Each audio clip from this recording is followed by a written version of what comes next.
ਸਤਨਾਮ ਸ੍ਰੀ ਵਾਹਿਗੁਰੂ ਸਾਹਿਬ JIO.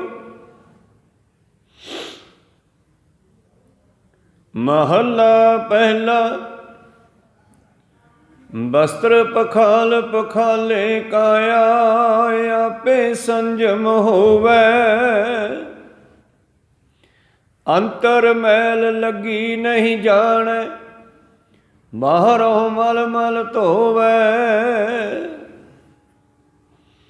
ਬਸਤਰ ਪਖਾਲ ਪਖਾਲੇ ਕਾਇਆ, ਆਪੇ ਸੰਜਮ ਹੋਵੈ।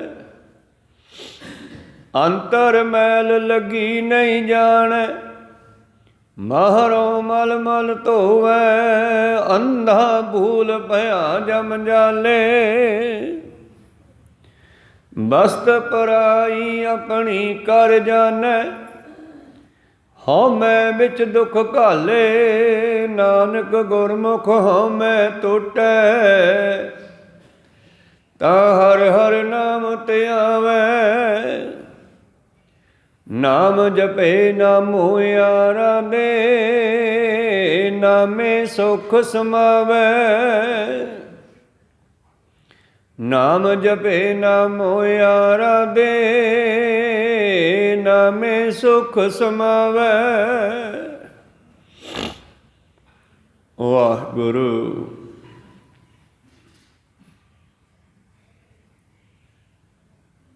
ਇਹ ਪਵਿੱਤਰ ਬਚਨ ਪਹਿਲੇ ਪਾਤਸ਼ਾਹ ਧੰਨ ਧੰਨ ਸਾਹਿਬ ਸ੍ਰੀ ਗੁਰੂ ਨਾਨਕ ਦੇਵ ਮਹਾਰਾਜ ਜੀ ਦੇ ਉਚਾਰਨ ਕੀਤੇ ਹੋਏ ਸ੍ਰੀ ਗੁਰੂ ਗ੍ਰੰਥ ਸਾਹਿਬ ਮਹਾਰਾਜ ਜੀ ਦੇ ਪਵਿੱਤਰ ਅੰਗ 139 ਤੋਂ ਆਪ ਜੀ ਨੇ ਸਰਵਣ ਕੀਤੇ। ਰਾਗ ਮਾਝ ਕੀ ਵਾਰ ਦਾ ਇਹ ਚੌਥੀ ਪੌੜੀ ਦਾ ਮਹੱਲਾ ਹੈ। ਕੱਲ੍ਹ ਆਪਾਂ ਇਸ ਦਾ ਸ਼ਲੋਕ ਸਰਵਣ ਕੀਤਾ ਸੀ। ਸ਼ਲੋਕ ਵਿੱਚ ਸਤਿਗੁਰਾਂ ਨੇ ਸੰਸਾਰ ਦੇ ਸਾਰੇ ਕਰਮਕਾਂਡ ਦੱਸੇ ਕਿ ਕੋਈ ਪਹਾੜਾਂ ਦੀਆਂ ਗੁਫਾਵਾਂ ਵਿੱਚ ਬਹਿ ਜਾਂਦਾ ਹੈ, ਕੋਈ ਜਲ ਧਾਰੇ ਕਰਦਾ ਹੈ, ਕੋਈ ਧੂਣੀਆਂ ਤਪਦਾ ਹੈ, ਕੋਈ ਦਰਖਤਾਂ ਦੇ ਨਾਲ ਪੁੱਠਾ ਲਮਕਦਾ ਹੈ, ਕੋਈ ਘੋਰੀ ਬਣ ਕੇ ਮਿੱਟੀ ਦੇ ਵਿੱਚ ਹੀ ਲਿਟਿਆ ਰਹਿੰਦਾ ਹੈ, ਸਫਾਈ ਨਹੀਂ ਰੱਖਦਾ। ਕੋਈ ਬਹੁਤੀ ਸਫਾਈ ਕਰਦਾ, ਤੀਰਥਾਂ 'ਤੇ ਹੀ ਨਹਾਉਂਦਾ ਰਹਿੰਦਾ।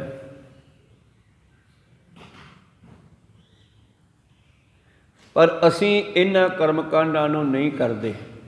ਅਖੀਰਲਾ ਪਦਾ ਸੀ, ਅਖੀਰਲੀ ਪੰਕਤੀ ਸੀ ਸ਼ਲੋਕ ਦੀ, ਨਾ ਹੋ ਨਾਮੈ ਨਾ ਹੋ ਹੋਮਾ।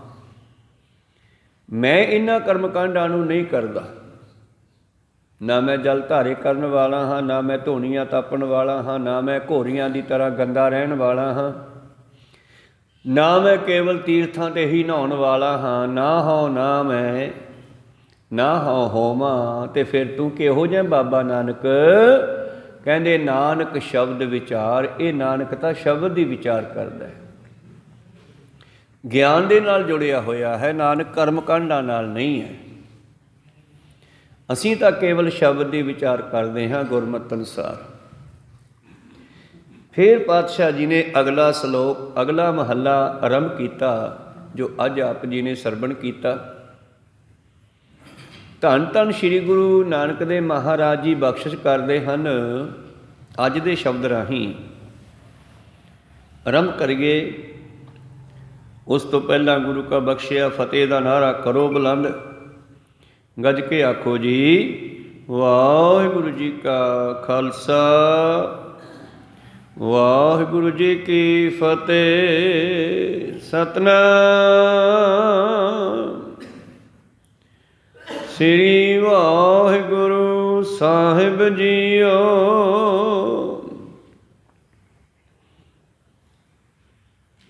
ਮਹੱਲਾ ਪਹਿਲਾ। ਬਸਤਰ ਪਖਾਲ ਪਖਾਲੇ ਕਾਇਆ,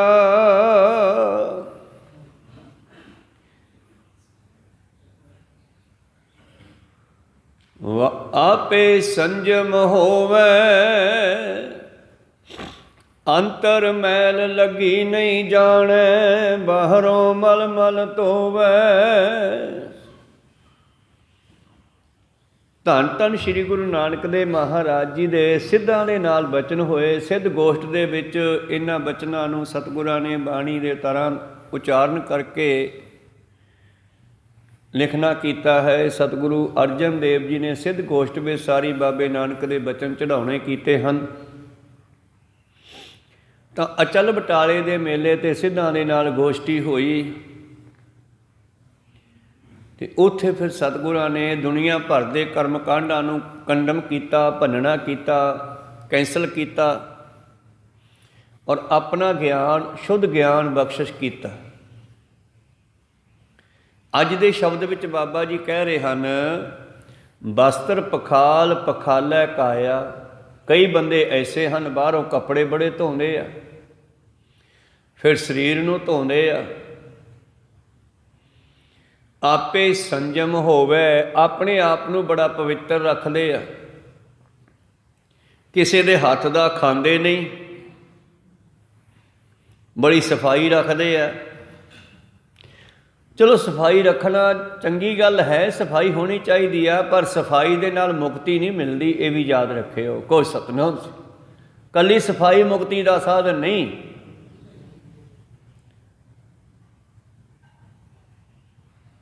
ਨਹਾਵਣ ਚੱਲੇ ਤੀਰਥੀ, ਮਨ ਖੋਟੇ ਤਨ ਚੋਰ, ਇੱਕ ਪਾਉ ਲੱਥੀ ਨਹਾਤਿਆਂ, ਦੋਏ ਪਾਉ ਚੜ੍ਹੀ ਅਸਹੋਰ। ਬਾਬੇ ਕਬੀਰ ਸਾਹਿਬ ਜੀ ਦਾ ਬਚਨ। ਤੀਰਥਾਂ 'ਤੇ ਨਹਾਉਣ ਤਾਂ ਗਿਆ, ਪਰ ਅੰਦਰਲੀ ਮੈਲ ਤਾਂ ਲਾਹੀ ਨਹੀਂ। ਚੋਰੀਆਂ ਠੱਗੀਆਂ ਕਰਨੀਆਂ ਤਾਂ ਛੱਡੀਆਂ ਨਹੀਂ, ਅਤੇ ਫਿਰ ਨਹਾਉਣ ਦਾ ਕੀ ਫਾਇਦਾ ਹੋਊਗਾ। ਹੇ ਭਾਈ, ਜੇ ਤੂੰ ਆਪਣੇ ਵਸਤਰਾਂ ਨੂੰ ਪਖਾਲ ਦਾ ਭਾਵ ਧੋਣਾ ਕਰਦਾ ਹੈ, ਕਾਇਆ ਸਰੀਰ ਨੂੰ ਧੋਣਾ ਕਰਦਾ ਹੈ,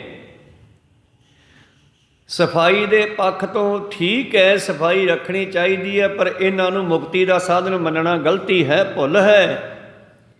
ਆਪਣੇ ਆਪ ਵੀ ਸੰਜਮੀ ਹੋਵੇ, ਅਰਥਾਤ ਸਵੈੰਗ ਪਾਕੀ। ਮੈਂ ਤਾਂ ਆਪ ਬਣਾ ਕੇ ਖਾਂਦਾ, ਕਿਸੇ ਦਾ ਹੱਥ ਦਾ ਨਹੀਂ ਖਾਂਦਾ। ਲੰਗਰ ਦੇ ਵਿੱਚ ਪ੍ਰਸ਼ਾਦਾ ਬਣਦਾ ਹੈ।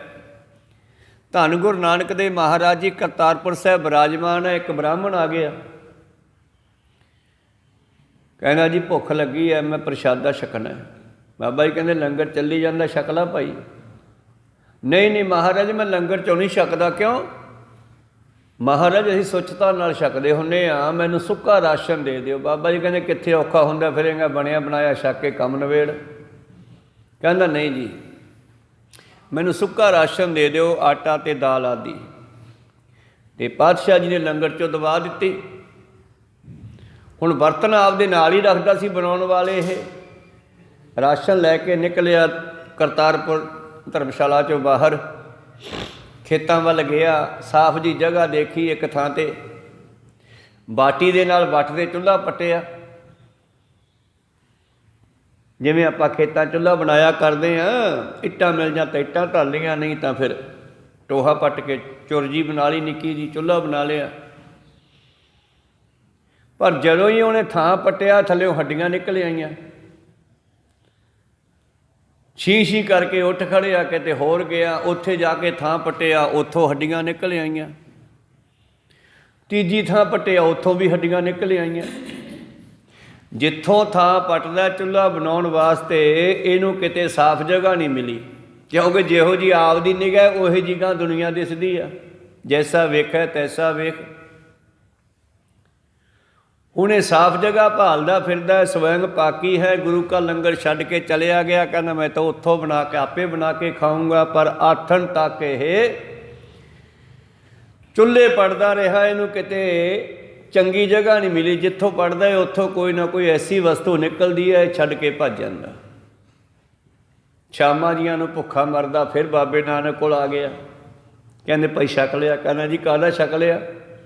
ਇਹ ਤਾਂ ਸਾਰੀ ਧਰਤੀ ਹੀ ਹੱਡਾਂ ਦੀ ਭਰੀ ਪਈ ਆ। ਕਿਉਂ? ਕਹਿੰਦਾ ਜਿੱਥੇ ਚੁੱਲ੍ਹਾ ਪੜਦਾ ਉੱਥੇ ਹੀ ਹੱਡੀਆਂ ਨਿਕਲ ਆਉਂਦੀਆਂ। ਬਾਬਾ ਜੀ ਕਹਿੰਦੇ ਹੱਡੀਆਂ ਹੁੱਡੀਆਂ ਤਾਂ ਨਹੀਂ ਨਿਕਲਦੀਆਂ, ਤੇਰੀ ਦਿਮਾਗ ਦੇ ਸੋਚ ਵਿੱਚ ਹੀ ਫਰਕ ਹੈ। ਕਹਿੰਦੇ ਨਹੀਂ ਜੀ, ਬਹੁਤ ਥਾਈਂ ਚੁੱਲ੍ਹੇ ਪੱਟੇ, ਜਿੱਥੇ ਪੜਦਾ ਉੱਥੇ ਹੀ ਹੱਡੀਆਂ ਨਿਕਲ ਆਉਂਦੀਆਂ।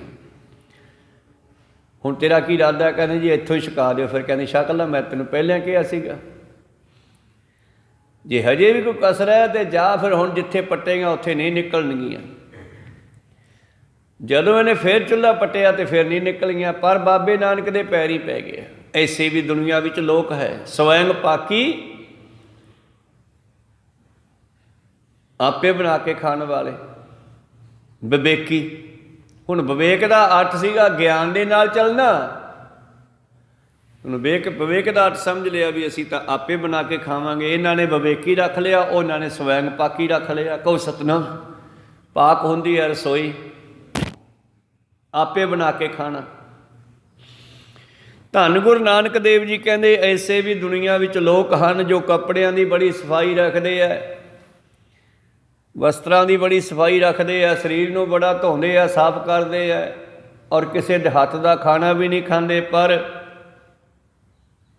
ਕਦੇ ਸੋਚਿਆ ਅੰਤਰ ਮੈਲ ਲੱਗੀ ਨਹੀਂ ਜਾਣੈ? ਜਿਹੜੀ ਅੰਦਰ ਮੈਲ ਆ ਉਹ ਕਿਵੇਂ ਨਿਕਲੂਗੀ? ਈਰਖਾ ਦੀ, ਦੂਈ ਦਵੈਤ ਦੀ, ਨਿੰਦਿਆ ਚੁਗਲੀ ਦੀ, ਸਾੜੇ ਦੀ, ਪੰਜਾਂ ਵਿਕਾਰਾਂ ਦੀ ਮੈਲ। ਜੇ ਇਹ ਮੈਲ ਨਹੀਂ ਕੱਢਦਾ ਫਿਰ ਬਾਹਰੋਂ ਧੋਣ ਦਾ ਕੋਈ ਫਾਇਦਾ ਨਹੀਂ ਹੋਣਾ। ਧੋਤਿਆਂ ਮੈਲ ਨਾ ਉਤਰੈ ਜੇ 100 ਧੋਵਾਂ। ਜੇ 100 ਵਾਰੀ ਧੋ ਲਈਏ ਸਰੀਰ ਨੂੰ, ਕੱਪੜਿਆਂ ਨੂੰ, ਤਾਂ ਫਿਰ ਇਹ ਸਾਫ਼ ਨਹੀਂ ਹੋ ਸਕਦੇ। ਇਹੋ ਜਿਹੇ ਬ੍ਰਾਹਮਣਾਂ ਨੂੰ ਹੀ ਉਪਦੇਸ਼ ਦਿੰਦੇ ਬਾਬਾ ਜੀ। ਕਹਿੰਦੇ ਆ ਇੰਦਰੀ ਕੀ ਝੂਠ ਉਤਰਸ ਨਾਹੀ। ਇਹ ਜਿਹੜੀਆਂ ਇੰਦਰੀਆਂ ਸਾਡੀਆਂ, ਅੱਖਾਂ 'ਚੋਂ ਗੱਡ ਨਿਕਲਦੀ ਹੈ, ਕੰਨਾਂ 'ਚੋਂ ਮੈਲ ਨਿਕਲਦੀ ਹੈ, ਨਾਸਕਾਂ ਵਿੱਚੋਂ ਵੀ ਮੈਲ ਨਿਕਲਦੀ ਹੈ, ਇਹ ਨੌਂ ਦੁਆਰੇ ਗੰਦੇ ਹਨ, ਇਹਨਾਂ ਦੇ ਵਿੱਚੋਂ ਮੈਲ ਨਿਕਲਦੀ ਰਹਿੰਦੀ ਹੈ। ਇਹਨਾਂ ਨੂੰ ਕਿਵੇਂ ਸਾਫ਼ ਕਰੇਗਾ? ਬਾਹਰੋਂ ਕੁਰਲੀ ਘਰ ਲਈ, ਵਿੱਚੋਂ ਜੀਭ ਤਾਂ ਜੂਠੀ ਰਹਿ ਗਈ। ਕਹੋ ਸਤਨਾਮ ਸੀ। ਇਸ ਕਰਕੇ ਸਤਿਗੁਰੂ ਪਾਤਸ਼ਾਹ ਜੀ ਕਹਿੰਦੇ ਭਲਿਆ ਇਹਨਾਂ ਚੱਕਰਾਂ ਵਿੱਚ ਨਾ ਪਏ। ਗੁਰੂ ਨਾਨਕ ਦਾ ਪੰਥ ਬੜਾ ਹੀ ਸੁਖਾਲਾ, ਸੌਖਾ, ਸਿੱਧਾ ਸਾਦਾ ਹੈ। ਇਹਦੇ ਵਿੱਚ ਕੋਈ ਹੱਠ-ਜੋਗ ਨਹੀਂ ਹੈ, ਕੋਈ ਠੱਗੀ ਨਹੀਂ ਹੈ, ਕੋਈ ਦਿੱਕਤ ਨਹੀਂ ਹੈ। ਬੜਾ ਹੀ ਸਹਿਜ ਅਵਸਥਾ ਵਾਲਾ ਇਹ ਪੰਥ ਬਾਬੇ ਨਾਨਕ ਨੇ ਦੱਸਿਆ ਸਾਨੂੰ ਰਸਤਾ। ਪਾਤਸ਼ਾਹ ਜੀ ਕਹਿਣ ਲੱਗੇ ਭਲਿਆ ਅੰਤਰ ਮੈਲ ਲੱਗੀ ਨਹੀਂ ਜਾਣੈ, ਬਾਹਰੋਂ ਮਲ ਮਲ ਧੋਵੈ। ਬਾਹਰੋਂ ਆਪਣੇ ਸਰੀਰ ਨੂੰ, ਆਪਣੇ ਕੱਪੜਿਆਂ ਨੂੰ ਬੜੇ ਮਲ ਮਲ ਕੇ ਧੋਂਦਾ ਹੈ, ਪਰ ਅੰਦਰਲੀ ਮੈਲ ਨਹੀਂ ਕੱਢਦਾ। ਨਹਾਉਂਦਾ ਫਿਰੇ ਤੀਰਥਾਂ ਤੇ, ਧਾਰਨਾ ਗਾਇਆ ਕਰਦੇ ਆ ਮਹਾਂਪੁਰਸ਼। ਨਹਾਉਂਦਾ ਫਿਰੇ ਤੀਰਥਾਂ ਤੇ, ਤੇਰੇ ਮਨ ਦੀ ਮੈਲ ਨਾ ਜਾਵੇ। ਇਸ ਮਨ ਕੋ ਮਲ ਲਾਗੀ, ਕਾਲਾ ਹੋਆ ਸਿਆਹੋ। ਕਿੰਨੇ ਚਿਰ ਦੀ? ਜਨਮ ਜਨਮ ਕੀ ਇਸ ਮਨ ਕੋ ਮਲ ਲਾਗੀ। ਕਈ ਜਨਮਾਂ ਤੋਂ ਅਸੀਂ ਮੈਲੇ ਹੋ ਰਹੇ ਹਾਂ। ਆ ਤੁਸੀਂ ਤੜਕੇ ਚਿੱਟੇ ਕੱਪੜੇ ਪਾਉਣੇ ਹੋ, ਸ਼ਾਮ ਤੱਕ ਵਿਚਰਦੇ ਹੋ ਦੁਨੀਆ ਵਿੱਚ, ਤੇ ਜਦ ਆ ਕੇ ਦੂਸਰੇ ਦਿਨ ਤੜਕੇ ਕੱਪੜੇ ਲਾਉਣੇ ਹੋ ਤੇ ਉਹ ਮੈਲੇ ਹੋਏ ਹੁੰਦੇ ਆ। ਉਹ ਕਿੱਥੋਂ ਲੱਗੀ ਮੈਲ? ਇਹ ਦੁਨੀਆ ਦੇ ਵਿਚਰਨ ਵਿੱਚੋਂ ਹੀ ਲੱਗੀ ਆ। ਕਿਤੋਂ ਗਰਦਾ, ਕਿਤੋਂ ਧੂੜ, ਕਿਤੋਂ ਕਾਲਸ, ਕਿਤੋਂ ਦਾਲ, ਕਿਤੋਂ ਚਾਹ, ਪਤਾ ਨਹੀਂ ਕਿੱਥੋਂ ਕਿੱਥੋਂ ਕੀ ਕੁਝ ਲਾ ਕੇ ਕੱਪੜਿਆਂ ਨੂੰ ਆਉਣੇ ਆ ਘਰੇ। ਇਸੇ ਤਰ੍ਹਾਂ ਹੀ ਇਹ ਸਾਡੀ ਜੀਵ ਆਤਮਾ ਕਈ ਜਨਮਾਂ ਤੋਂ ਟੇਢੀਆਂ ਜੂਨਾਂ ਵਿੱਚ ਵਿਚਰਦੀ ਉਹਨਾਂ ਜੂਨਾਂ ਦੇ ਸੁਭਾਅ ਨੂੰ ਚੱਕ ਲਿਆਈ ਇਹ ਮੈਲ ਆ।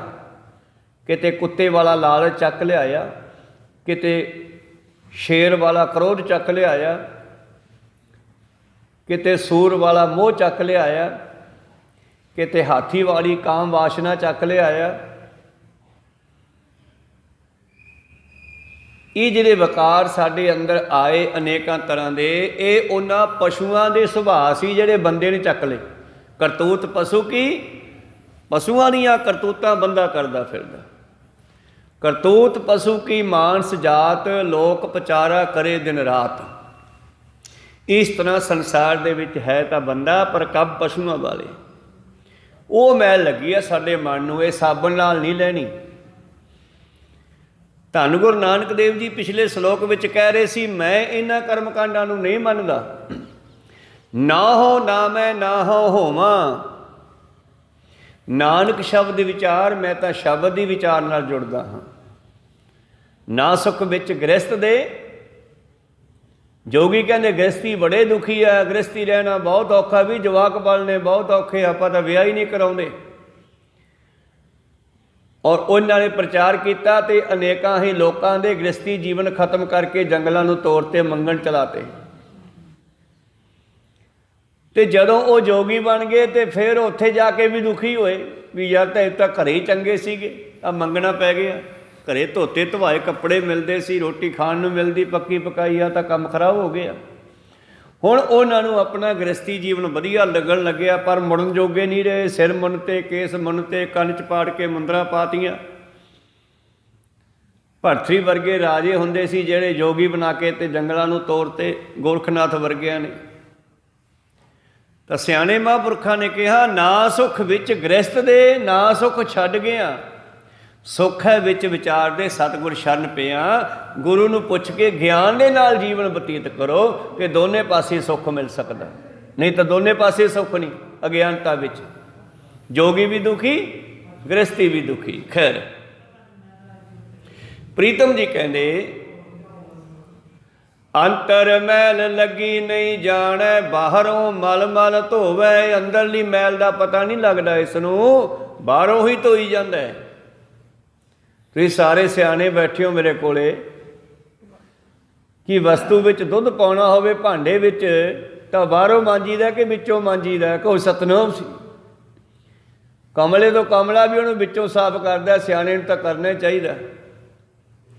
ਤੇ ਜੇ ਵਿੱਚੋਂ ਭਾਂਡਾ ਸਾਫ਼ ਨਹੀਂ ਕੀਤਾ ਤੇ ਬਾਹਰੋਂ ਸਾਫ਼ ਕੀਤਾ, ਫਿਰ ਵਸਤੂ ਤਾਂ ਵਿੱਚ ਪੈਣੀ ਹੈ, ਫਿਰ ਬਾਹਰੋਂ ਸਾਫ਼ ਕਰਨ ਦਾ ਕੀ ਫਾਇਦਾ?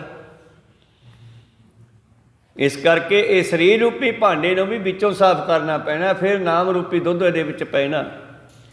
ਭਾਂਡਾ ਧੋਏ ਬੈਸ ਧੂਪ ਦੇਵੋ, ਤੋ ਦੁੱਧ ਕੋ ਜਾਵੋ। ਦੂਧ ਕਰਮ ਫੁਨ ਸੁਰਤ ਸਮਾਇਨ ਹੋਏ, ਨਿਰਾਸ ਜਮਾਵੋ। ਜਪੋ ਤਾਂ ਏਕੋ ਨਾਮਾ, ਅਵਰ ਨਿਰਾਫਲ ਕਾਮਾ। ਬਾਕੀ ਸਭ ਕੰਮ ਨੇਫਲ ਹੈ। ਨਾਮ ਨਾਲ ਜੁੜੋ, ਵਿਚਾਰ ਕਰੋ, ਗਿਆਨ ਨੂੰ ਪ੍ਰਾਪਤ ਕਰੋ। ਗਿਆਨ ਦੀ ਲੋੜ ਹੈ ਮਨੁੱਖ ਨੂੰ। ਹਿਰਦੇ ਵਿੱਚ ਪਾਪਾਂ ਦੀ, ਹੰਗਤਾ ਦੀ, ਹਉਮੈ ਦੀ, ਰਾਗ ਦਵੈਸ਼ ਦੀ ਜਿਹੜੀ ਮੈਲ ਲੱਗੀ ਹੈ, ਇਹ ਉਹਨੂੰ ਜਾਣਦਾ ਨਹੀਂ, ਸਮਝਦਾ ਨਹੀਂ। ਬਾਹਰੋਂ ਸਰੀਰ ਨੂੰ, ਕੱਪੜਿਆਂ ਨੂੰ ਮਲ ਮਲ ਧੋਂਦਾ ਹੈ, ਆਪਣੇ ਆਪ ਨੂੰ ਪਵਿੱਤਰ ਹੋਇਆ ਸਮਝਦਾ ਬਾਹਰੋਂ ਧੋ ਕੇ। ਕਈ ਐਸੇ ਵੀ ਦੇਖੇ ਆ, ਜੇ ਕੋਈ ਦੂਜਾ ਬੰਦਾ ਉਹਨਾਂ ਦੇ ਕੱਪੜਿਆਂ ਨੂੰ ਹੱਥ ਲਾ ਦੇਵੇ ਨਾ, ਤੋ ਸ਼ੀਸ਼ੀ ਕਰਕੇ ਦੁਬਾਰੇ ਫਿਰ ਉਹਨਾਂ ਨੂੰ ਧੋ ਕੇ ਉਹ ਪਾਉਣਗੇ, ਹੋਰ ਪਾਉਣਗੇ ਚੱਕ ਕੇ, ਵੀ ਮੇਰੇ ਕੱਪੜੇ ਗੰਦੇ ਕਰਤੇ, ਤੂੰ ਗੰਦਾ ਹੱਥ ਲਾਤਾ।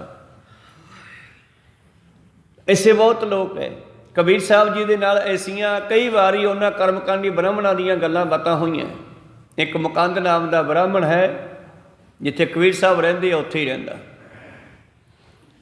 ਤੇ ਤੜਕੇ ਤੜਕੇ ਕਹਿੰਦੇ ਇਹ ਬ੍ਰਾਹਮਣ ਜਿਹੜਾ ਇਹ ਵੀ ਗੰਗਾ 'ਤੇ ਇਸ਼ਨਾਨ ਕਰਨ ਜਾਂਦਾ ਤੇ ਕਬੀਰ ਸਾਹਿਬ ਵੀ ਚਲੇ ਜਾਂਦੇ। ਇੱਕ ਦਿਨ ਕਹਿੰਦੇ ਇਹ ਗਿਆ ਇਸ਼ਨਾਨ ਕਰਨ, ਕਬੀਰ ਸਾਹਿਬ ਵੀ ਗਏ। ਤਾਂ ਜਿਸ ਵੇਲੇ ਉਹ ਮੁਕੰਦਾ ਬ੍ਰਾਹਮਣ ਵਾਪਸ ਆਇਆ ਇਸ਼ਨਾਨ ਕਰਕੇ, ਅੱਗੋਂ ਕਬੀਰ ਸਾਹਿਬ ਟੱਕਰ ਗਏ ਤੇ ਕਬੀਰ ਸਾਹਿਬ ਸੂਰਜ ਵਾਲੇ ਪਾਸੇ ਹੋ ਗਏ ਤੇ ਉਹਨਾਂ ਦੀ ਛਾਂ ਮੁਕੰਦੇ ਬ੍ਰਾਹਮਣ 'ਤੇ ਪੈ ਗਈ। ਤੇ ਉਹ ਲੜ ਪਿਆ, ਕਹਿੰਦਾ ਹਾਂ ਹਾਂ ਤੂੰ ਮੇਰੇ ਉੱਤੇ ਛਾਂ ਕਿਉਂ ਪਾਤੀ ਆਪਦੀ? ਮੈਂ ਨਹਾ ਕੇ ਆਇਆ ਸੀ ਗੰਗਾ ਤੋਂ, ਮੈਨੂੰ ਦੁਬਾਰੇ ਫਿਰ ਨਹਾਉਣਾ ਪਊ। ਕਹਿੰਦੇ ਕੋਈ ਨਹੀਂ ਸ਼ਰਮਾ ਜੀ, ਫਿਰ ਨਹਾ ਲਓ ਇੱਕ ਵਾਰੀ। ਕਹੋ ਸਤਨਾਮ ਸੀ, ਗਲਤੀ ਹੋ ਗਈ। ਉਹਨੇ ਜਾ ਕੇ ਫਿਰ ਚੁੱਭੀ ਲਾਈ ਗੰਗਾ ਦੇ ਵਿੱਚ, ਕਬੀਰ ਸਾਹਿਬ ਨੇ ਫਿਰ ਛਾਂ ਪਾਤੀ। 2-3 ਵਾਰੀ ਜਦੋਂ ਇੱਦਾਂ ਹੋਇਆ ਤੇ ਉਹ ਦੁਖੀ ਹੋਇਆ ਬ੍ਰਾਹਮਣ ਕਬੀਰ ਸਾਹਿਬ ਦੇ ਮਗਰ ਪੈ ਗਿਆ। ਕਬੀਰ ਸਾਹਿਬ ਦੇ ਵੱਲ ਉਹਨੇ ਡਲਾ ਚਲਾ ਕੇ ਮਾਰਿਆ। ਡਲਾ ਤਾਂ ਕਬੀਰ ਸਾਹਿਬ ਦੇ ਵੱਲ ਮਾਰਿਆ, ਪਰ ਸੱਟ ਉਹਦੀ ਆਪਣੀ ਹੀ ਵੱਜ ਗਈ। ਕਹੋ ਸਤਨਾਮ ਸ੍ਰੀ। ਉਸੇ ਗੁੱਸੇ ਦੇ ਵਿੱਚ ਘਰੇ ਆਇਆ ਤੇ ਆ ਕੇ ਚੁੱਲ੍ਹੇ 'ਚ ਲੱਤ ਮਾਰੀ, ਚੁੱਲ੍ਹਾ ਬਣਤਾ। ਘਰ ਵਾਲੀ ਕਹਿੰਦੀ ਕੀ ਹੋਇਆ ਤੈਨੂੰ? ਉਹ ਗੁੱਸਾ ਹੋਰ ਤਾਂ ਕਿਤੇ ਨਿਕਲਿਆ ਨਾ, ਆ ਕੇ ਚੁੱਲ੍ਹੇ 'ਤੇ ਕੱਢਤਾ ਉਸਨੇ। ਕਹੋ ਸਤਨਾਮ। ਕਹਿੰਦੀ ਚੁੱਲ੍ਹਾ ਕਿਉਂ ਭੰਨਤਾ? ਮੈਂ ਰੋਟੀ ਕਾਹਤੇ ਪਕਾਉਂਗੀ? ਕਹਿੰਦਾ ਉਹ ਕਬੀਰ ਸ਼ੂਦਰ, ਕਬੀਰ ਜਲਾਹਾ ਮੇਰੇ ਮਗਰ ਪਿਆ ਹੋਇਆ, ਮੈਨੂੰ ਦੁਖੀ ਕਰਦਾ। ਇਸ ਕਰਕੇ ਬੰਦੇ ਨੂੰ ਅੰਦਰਲੀਆਂ ਮੈਲਾਂ ਲਾਉਣੀਆਂ ਚਾਹੀਦੀਆਂ। ਬੰਦੇ ਨੂੰ ਕਹਿਣੀ, ਰਹਿਣੀ, ਸਹਿਣੀ ਵੀ ਸਿੱਖਣੀ ਚਾਹੀਦੀ ਹੈ। ਬੋਲਣਾ ਵੀ ਸਿੱਖਣਾ ਚਾਹੀਦਾ। ਦੂਸਰੇ ਨੂੰ ਬੋਲਣਾ ਕਿਵੇਂ ਆ? ਕੇਵਲ ਤੇ ਕੇਵਲ ਬਾਹਰੀ ਤੌਰ 'ਤੇ ਕੋਈ ਧਰਮ ਦੇ ਚਿੰਨ੍ਹ ਪਹਿਨ ਕੇ, ਚਾਹੇ ਤਾਂ ਉਹ ਸਿੱਖ ਹੈ, ਚਾਹੇ ਉਹ ਹਿੰਦੂ ਹੈ, ਚਾਹੇ ਮੁਸਲਮਾਨ ਹੈ, ਚਾਹੇ ਈਸਾਈ ਹੈ, ਸਤਿਗੁਰਾਂ ਨੇ ਸਾਰਿਆਂ ਨੂੰ ਗਿਆਨ ਦਿੱਤਾ। ਕੇਵਲ ਬਾਹਰੀ ਚਿੰਨ੍ਹ ਪਹਿਨ ਕੇ ਧਰਮੀ ਨਹੀਂ ਹੋ ਸਕਦਾ ਕੋਈ, ਜਿੰਨਾ ਚਿਰ ਅੰਦਰੋਂ ਬਦਲਦਾ ਨਹੀਂ। ਕਹੋ ਸਤਨਾਮ ਸ੍ਰੀ। ਜਿੰਨਾ ਚਿਰ ਸਾਨੂੰ ਇਹ ਨਹੀਂ ਪਤਾ ਕਿਸੇ ਨੂੰ ਬੋਲਣਾ ਕਿਵੇਂ ਆ, ਕਿਸੇ ਦੇ ਨਾਲ ਗੱਲ ਕਿਵੇਂ ਕਰਨੀ ਆ, ਛੋਟੇ ਨਾਲ ਕਿਵੇਂ ਕਰਨੀ ਆ, ਵੱਡੇ ਨਾਲ ਕਿਵੇਂ ਕਰਨੀ ਆ, ਕਹਿਣੀ, ਬਹਿਣੀ, ਰਹਿਣੀ, ਸਹਿਣੀ, ਜਿੰਨਾ ਚਿਰ ਸਿੱਖਦੇ ਨਹੀਂ ਉਹਨਾਂ ਚਿਰ ਅਸੀਂ ਸਿੱਖ ਨਹੀਂ ਬਣ ਸਕਦੇ। 100 ਸਿੱਖ ਸਖਾ ਬੰਧ ਪੈ ਭਾਈ, ਜੇ ਗੁਰ ਕੇ ਭਾਣੇ ਵਿੱਚ ਆਵੇ। ਆਪਣੇ ਭਾਣੇ ਜੋ ਚੱਲੇ ਭਾਈ, ਵਿਛੜ ਚੋਟਾਂ ਖਾਵੇ, ਬਿਨ ਸਤਿਗੁਰ ਸੋ ਕਦੇ ਨਾ ਪਾਵੇ ਭਾਈ, ਫਿਰ ਪਛੋਤਾਵੇ। ਗੁਰੂ ਗ੍ਰੰਥ ਸਾਹਿਬ ਜੀ ਦੇ ਕੋਲ ਆਉਣਾ, ਗੁਰੂ ਦੀ ਵਿਚਾਰਧਾਰਾ ਨੂੰ ਜੀਵਨ ਵਿੱਚ ਵਸਾਉਣਾ ਹੈ। ਜੇ ਨਹੀਂ ਵਸਾਉਣਾ ਤਾਂ ਫਿਰ ਆਉਣ ਦਾ ਕੋਈ ਫਾਇਦਾ ਨਹੀਂ। ਸਤਿਗੁਰ ਕੀ ਪ੍ਰਤੀਤ ਨਾ ਆਈਆ, ਸ਼ਬਦ ਨਾ ਲਾਗੋ ਭਾਓ, ਉਸਨੂੰ ਸੁੱਖ ਨਾ ਉਪਜੇ, 100 ਗੇੜਾ ਆਓ ਜਾਓ। ਸਿਰੇ ਲਾਤੀ, 100 ਵਾਰੀ ਮੱਥੇ ਟੇਕ ਜਾਓ, 100 ਵਾਰੀ ਆ ਜਾਓ, ਚਲੇ ਜਾਓ। ਪਰ ਜੇ ਤੁਸੀਂ ਗੁਰੂ 'ਤੇ ਭਰੋਸਾ ਨਹੀਂ ਕਰਦੇ, ਸ਼ਬਦ ਨੂੰ ਵਿਚਾਰਦੇ ਨਹੀਂ, ਸ਼ਬਦ ਮੁਤਾਬਕ ਚੱਲਦੇ ਨਹੀਂ, ਤੇ ਫਿਰ ਤੁਸੀਂ ਸਿੱਖ ਹੈ ਹੀ ਨਹੀਂ। ਇਸ ਕਰਕੇ ਬਾਬਾ ਜੀ ਇਹੀ ਗੱਲ ਕਹਿ ਰਹੇ ਨੇ, ਅੰਤਰ ਮੈਂ ਲੱਗੀ ਨਹੀਂ ਜਾਣੈ, ਬਾਹਰੋਂ ਮਲਮਲ ਧੋਵੈ, ਅੰਧਾ ਭੂਲ ਭਇਆ ਜਮ ਜਾਲੇ। ਇਸ ਕਰਕੇ ਅੰਨਾ ਚਲੋ ਅੱਖਾਂ ਦਾ ਅੰਨਾ ਹੋਵੇ, ਉਹਨੂੰ ਦਿਸਦਾ ਨਹੀਂ, ਉਹਦਾ ਪੈਰ ਕਿਤੇ ਫਸ ਜਾਂਦਾ ਹੈ, ਉਹ ਤਾਂ ਨਿਕਲ ਜਾਂਦਾ। ਪਰ ਜਦੋਂ ਬੰਦਾ ਅਗਿਆਨਤਾ ਵਿੱਚ ਅੰਨਾ ਹੋਵੇ, ਉਹ ਫਸਿਆ ਨਹੀਂ ਨਿਕਲਦਾ। ਕਹੋ ਸਤਿਨਾਮ ਸ੍ਰੀ। ਇੱਥੇ ਅੰਧਾ ਕਿਹਾ ਅਗਿਆਨਤਾ ਕਾਰਨ।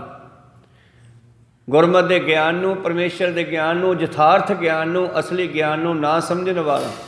ਅੰਧੇ ਇਹ ਨਾ ਆਖੀਐ ਜਿਨ ਮੁਖ ਲੋਇਣ ਨਾਹੇ, ਅੰਧੇ ਸਈ ਨਾਨਕਾ ਜੇ ਖਸਮੋ ਘੁੱਥੇ ਜਾਹੇ।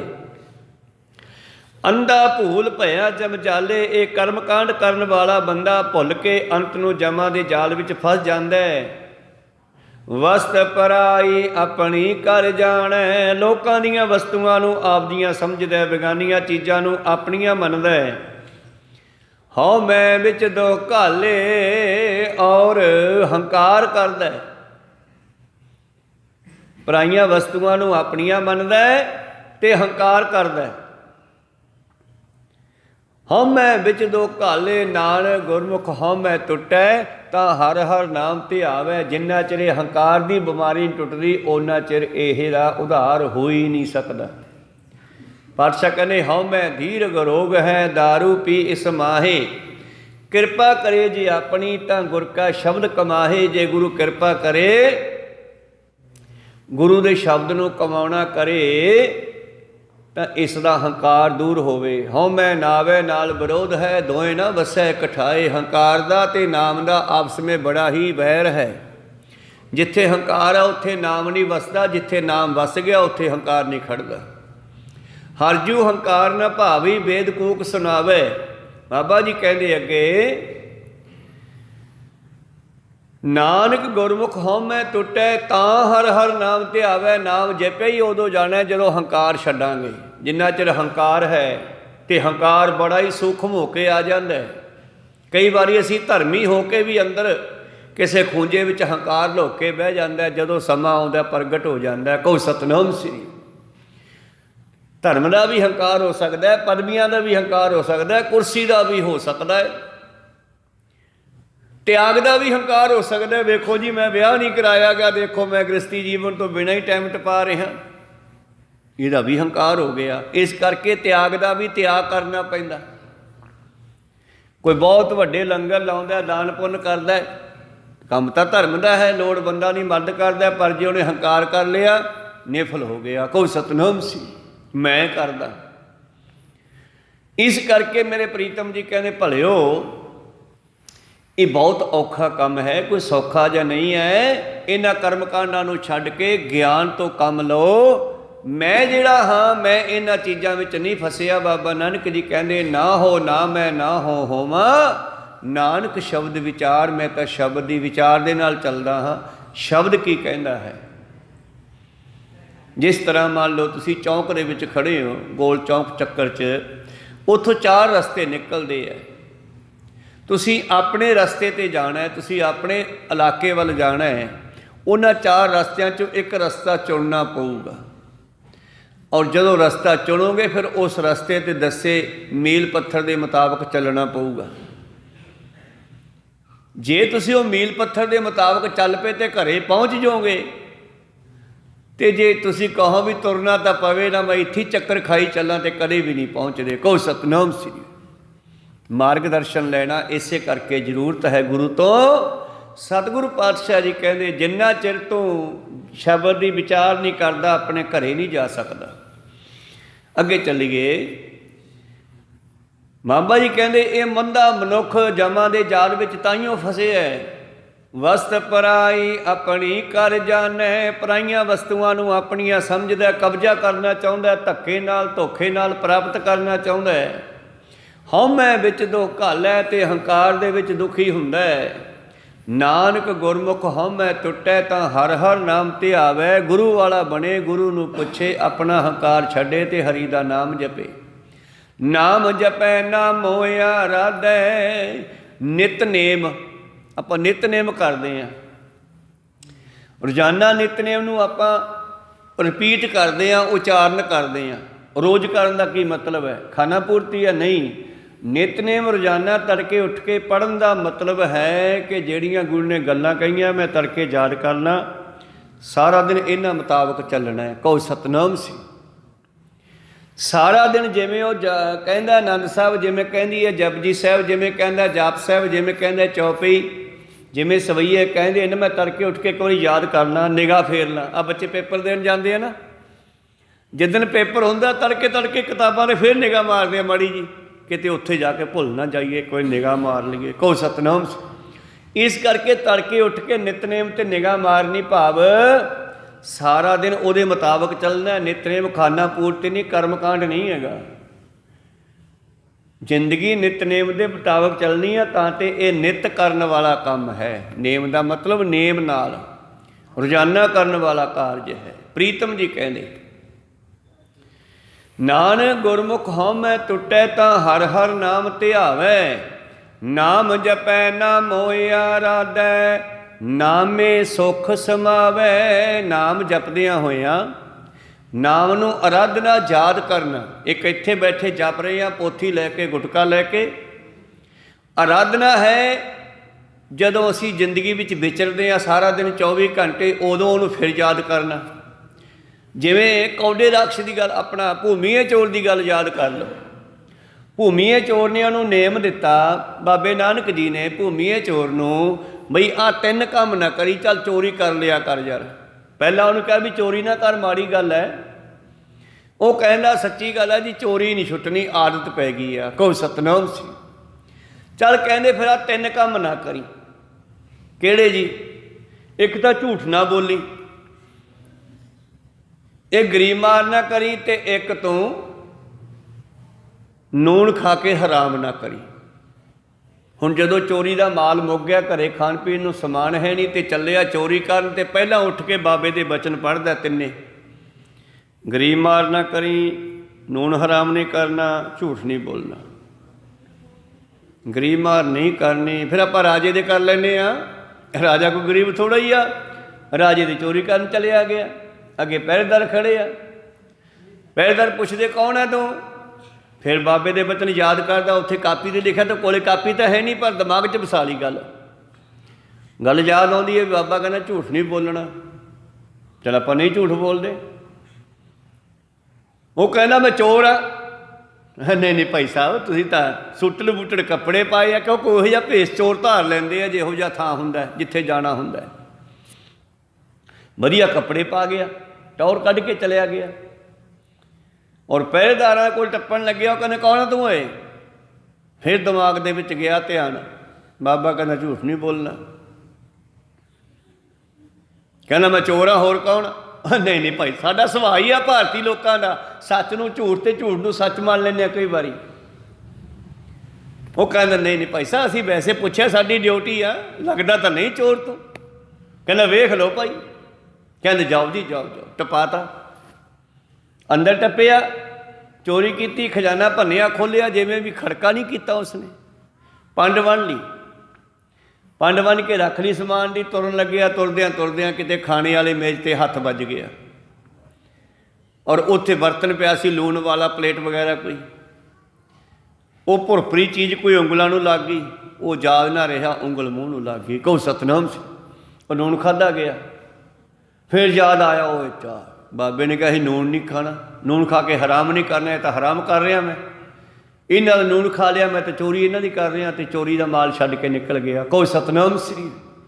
ਚੱਲ ਚੋਰੀ ਕਦੇ ਫੇਰ ਕਰ ਲਾਂਗੇ, ਬਾਬੇ ਦੇ ਬਚਨ ਰਹਿਣੇ ਚਾਹੀਦੇ ਆ। ਇਸੇ ਤਰ੍ਹਾਂ ਹੀ ਨਿਤਨੇਮ ਦਾ ਮਤਲਬ ਹੈ ਰੋਜ਼ਾਨਾ ਕਰਨ ਵਾਲਾ ਕੰਮ। ਕਹੋ ਸਤਨਾਮ ਸ੍ਰੀ।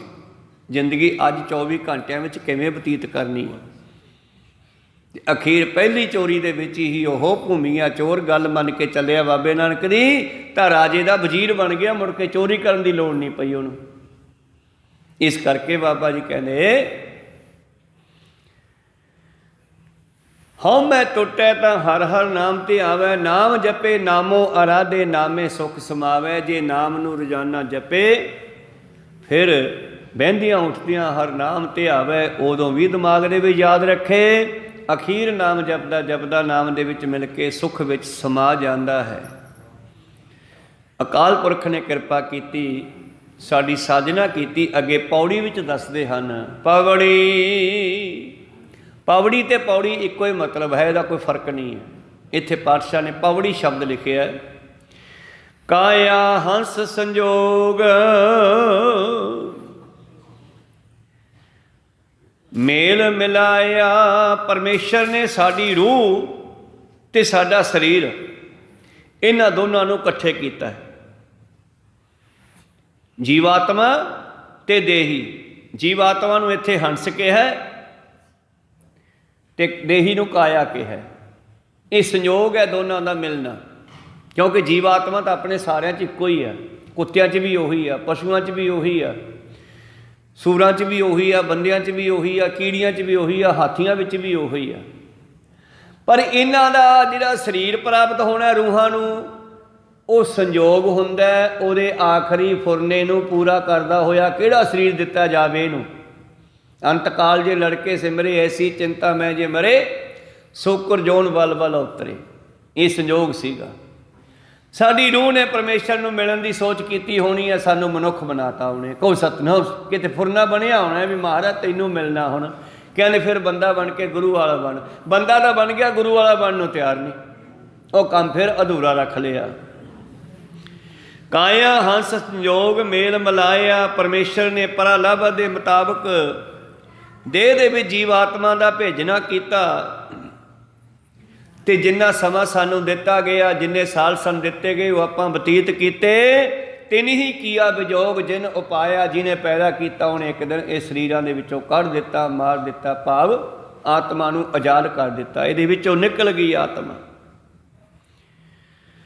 ਔਰ ਇੱਥੇ ਰਹਿੰਦਿਆਂ ਹੋਇਆਂ ਇਹ ਮਨੁੱਖ ਬੇਸਮਝ ਜੀਵ, ਬਾਬਾ ਜੀ ਕਹਿੰਦੇ ਮੂਰਖ ਗੰਤ ਗਣਾਏ ਝਗੜਾ ਪਾਇਆ। ਬੰਦਾ ਬਣ ਕੇ ਨਾ ਫਿਰ ਬੰਦਿਆਂ ਵਾਲੇ ਕੰਮ ਨਹੀਂ ਕੀਤੇ, ਅਨੇਕਾਂ ਤਰ੍ਹਾਂ ਦੀਆਂ ਗਿਣਤੀਆਂ ਮਿਣਤੀਆਂ ਦੇ ਵਿੱਚ ਪੈ ਗਿਆ।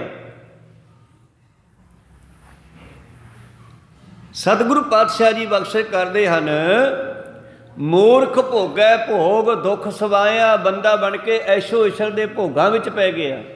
ਜੇ ਗੁਰੂ ਕਹਿੰਦੇ ਅੰਮ੍ਰਿਤ ਛਕ ਲਓ, ਬਚਪਨ ਵਿੱਚ ਅਕਲ ਨਹੀਂ ਸੀ, ਜਵਾਨੀ 'ਚ ਕਹਿੰਦਾ ਖਾਣ ਪੀਣ ਦਾ ਸਮਾਂ, ਬੁਢਾਪੇ 'ਚ ਕਹਿੰਦਾ ਹੁਣ ਗਾਂਹ ਜਾ ਕੇ ਛਕ ਲਾਂਗੇ ਬਾਬਾ ਜੀ, ਇੱਥੇ ਕੀ ਰੱਖਿਆ। ਇਹਦੇ ਗਾਹਾਂ ਤਾਂ ਫਿਰ ਤਪਦਾ ਹੋਇਆ ਕੜਾਹਾ ਰੱਖਿਆ ਤੇਲ ਦਾ, ਉਹਦੇ ਸਾੜਨਗੇ ਅਗਲੇ। ਬਾਟਾ ਤਾਂ ਅੰਮ੍ਰਿਤ ਦਾ ਇੱਥੇ ਹੀ ਮਿਲਣਾ, ਜੇ ਲੈਣਾ ਤਾਂ ਲੈ ਲਓ, ਨਹੀਂ ਤੁਹਾਡੀ ਮਰਜ਼ੀ ਆ। ਪਾਤਸ਼ਾਹ ਜੀ ਕਹਿੰਦੇ ਤਿਨ ਹੀ ਕੀਆ ਵਿਜੋਗ ਮਾਰੇ ਰਾਖੇ ਏਕੋ ਆਪ। ਉਹਨੇ ਸਾਨੂੰ ਇਹ ਬਾਡੀ ਦਿੱਤੀ, ਸੰਯੋਗ ਬਣਿਆ, ਤੇ ਇੱਕ ਦਿਨ ਇਹ ਬਾਡੀ ਸਾਥੋਂ ਉਹਨੇ ਖੋਹ ਲੈਣੀ ਆ, ਸਾਨੂੰ ਵਿੱਚੋਂ ਕੱਢ ਦੇਣਾ, ਤੇ ਫਿਰ ਅਗਲਾ ਜਿਵੇਂ ਫੁਰਨਾ ਚੱਕਾਂਗੇ ਉਹੇ ਜੀ ਬਾਡੀ ਦੇ ਦੇਣੀ ਆ।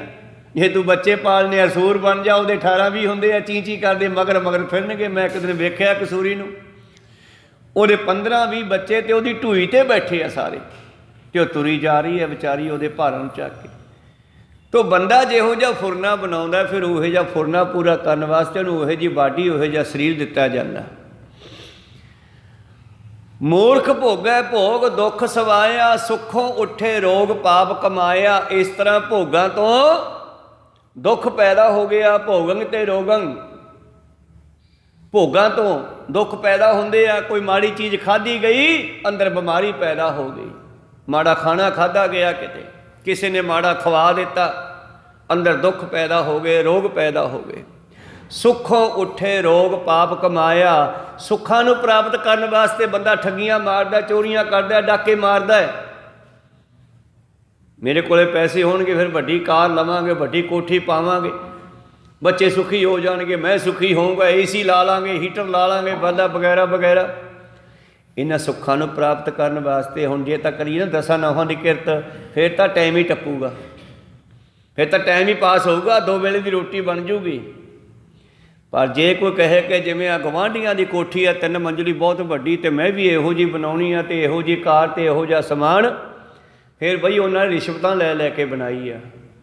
ते ये रिश्वत का माल जिहड़ा जिंदगी की सारे परिवार के बच्चों की जिंदगी खराब कर दिंदा। रिश्वत का पैसा, माड़ा पैसा जो घर में आउंदा है ना, बच्चों दी जिंदगियां खराब करदा। फिर जिहड़ियां माँ भैन ठगियां मारियां हुंदियां, फिर अपने बच्चों नूं दुखी होए वेखदा। वो सच है। ये जदों कोई अपनी ड्यूटी ईमानदारी नाल करन दी बजाए सैन करन दी भी रिश्वत लैंदा हज़ारां रुपईया। मजबूर बंदा जिहड़ा जे मान लो रजिस्ट्री कराउणी है, तो उत्थे जिहड़े अफसर जिन्हां ने सैन करने रजिस्ट्री उत्ते, जिहड़ियां सरकारी फीसां असीं भरीआं वो तां भरीआं पर नोटां ते, पर अलग जिहड़े मेज दे हेठां दी 5-7 10 हज़ार लख लख रुपया फड़दे आ रिश्वत दा, वो तो फिर अगला दिल फड़ के दिंदा ना गरीब बंदा, उहदी मजबूरी हुंदी आ, वो मजबूरी का फायदा उठाउंदे आ। इहो ਜਿਹੇ लोग की करते हैं, बाणी कहती सुखों उठे रोग पाप कमाया, पापां बाझों होवे नाही मोया साथ न जाई। पापां नाल इकट्ठी कीती माया जिहड़ी है वो दुखां नूं लैके आउंदी है। सुख पैदा करन दी बजाए रोगं तै भोगं सुखं तै दुखं नाना सो मूचन। पातशाह जी ने बख्शिश कीते ने बचन गुरु प्यारो संस्कृति बाणी दे विच पातशाह जी कहंदे इस तरह अखीर यह सुखां नूं इकट्ठे करदा करदा रोगी हो जाता है। ते जद रोगी हो गया, माया इकट्ठी कीती, चंगे पदार्थ खावांगे, रब ने शुगर करता, हुण मिठा खाना ही रह गया। कोई सतनाम सी शुगर हो गया, हुण मिठा खाने का हुक्म नहीं। डॉक्टर कहते जे मिठा खाएगा तो सारा खून पानी बन जूगा। फिर डरदा मिठा नहीं खाता, हुण माया किस काम हो पई आ, खूंजे ला गई। को सतनाम श्री पेटियां च पई रह गई ना।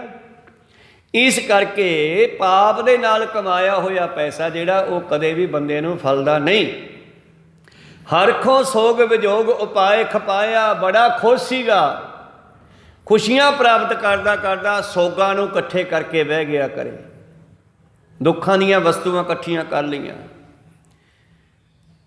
पैदा कीता है, खत्म हो गया। मूर्ख गणत गनाए झगड़ा पाया। इस तरह ये मूर्ख बंदा जिहड़ा है खुशी नूं प्राप्त करदा करदा घर दे विच गमी लैके आ गया। हरखों सोग विजोग उपाय खपाया। इस तरह बंदा खुशियां गमियां नूं झलदा झलदा अखीर मर गया, खत्म हो गया, जम्मण मरण दे गेड़ विच पै गया। मूर्ख गणत गनाए झगड़ा पाया। इउं ये मूर्ख बेसमा जीव कर्म कांडां दे विच फसिया होया, साधना दी गलत वरतों करदा होया, गिणतियां मिणतियां करदा होया जम्मन मरण दे झगड़े विच पै गया। झगड़े दा निबेड़ा करो सतगुरु किवें होवेगा? सिद्ध पुछदे आ। बाबा जी कहते सतगुर हथ नवेड़ झगड़ चुकाया। ये तो इंतजाम गुरु दे कोले है, इहदा सुजैशन गुरु नूं पुछो, गुरु की सलाह लो, गुरु वाले बनो। सतगुर हथ नवेड़ झगड़ चुकाया, करता करे सोहोग न चले चलाया। इउं गुरमुख जन जानते हैं कि करता परमेश्वर जो भी करता है ओहो ही हुंदा है। करता करे सो होग न चले चलाया। मनुख दा जोर नहीं चलता, जोर ना जीवन मरण है, जोर ना राज माल मनसोर, जोर ना सुरती ज्ञान विचार, जोर ना जुगती छुट्टे संसार। जिस हथ जोर कर वेखै सोए। चैलेंज करता बाबे ने, कहना करके देख लो, ला के देख लो जोर जे चलदा तां। जिस हथ जोर कर देखै सोए, नानक उत्तम नीच न कोए। आपकी मर्जी नाल कोई उत्तम ते कोई नीच नहीं बनता, ये उहदे हुक्म के अंदर ही हो रहा सारा कुछ। खैर इसी पवित्र शब्द के विचार। अगला शब्द इसे नाल ही मिलता बाबे नानक का श्लोक महला पहला। कूड़ बोल मुरदार खाए, आवरी नो समझावन जाए। झूठ बोल बोल के कमाई करके जी खांदा है, उत्तों कहंदा मैं मुर्दा नहीं खांदा, मांस नहीं खांदा, वो मुरदार ही खांदा है, झूठ का पैसा जिहड़ा। खैर ये शब्द के विचार आपां कल नूं सरवण करांगे। हुण इत्थे रोकण की आग्या बख्शो। मोलदियां ने एक आखर बाद घाट हो जाते। सिख संगतां ते सतगुरु बख्शण जोग है बख्श लेना जी। समाप्ति करिए। बुलाओ फतेह पाओ फतेह। वाहिगुरु जी का खालसा वाहिगुरु जी की फतेह। वाहिगुरु वाहिगुरु।